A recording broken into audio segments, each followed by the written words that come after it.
निशिकांत दुबे यांचं जर तुम्ही पूर्ण ऐकलं तर ते संघटनेच्या संदर्भात बोलले आहेत. ते मराठी माणसाला त्यांनी सरसकट त्या ठिकाणी म्हटलेलं नाही. तथापि माझं मत असं आहे की अशा प्रकारे बोलणं योग्य नाही आहे.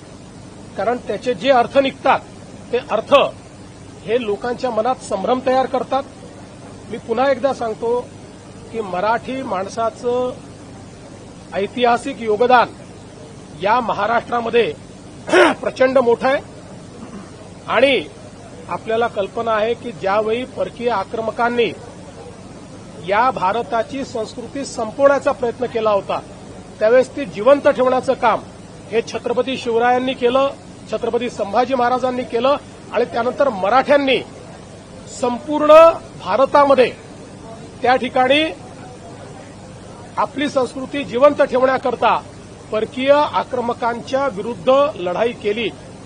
आपल्याला माहिती आहे की पानिपतची लढाई देखील मराठे जे लढले होते, अहमदशाह अब्दालींनी त्यांना स्पष्टपणे तहाचं पत्र दिलं होतं की मला जो पाकिस्तानमध्ये आता पंजाब आहे तो पंजाबपासून पेशावरपर्यंत हा मुलूक आम्हाला देऊन टाका, बलुचिस्तान आम्हाला देऊन टाका आणि उर्वरित भारत हा मराठ्यांचा असं आम्ही मान्य करू.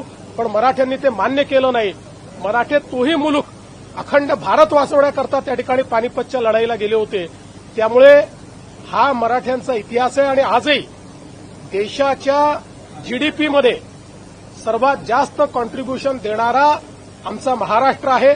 त्यामुळे मला असं वाटतं की महाराष्ट्र आणि मराठी माणसाचं कॉन्ट्रीब्युशन या देशाच्या इतिहासामध्ये आणि या देशाच्या वर्तमानामध्ये कोणीच नाकारू शकत नाही आणि जर कोणी नाकारत असेल तर ते अत्यंत चुकीचं आहे.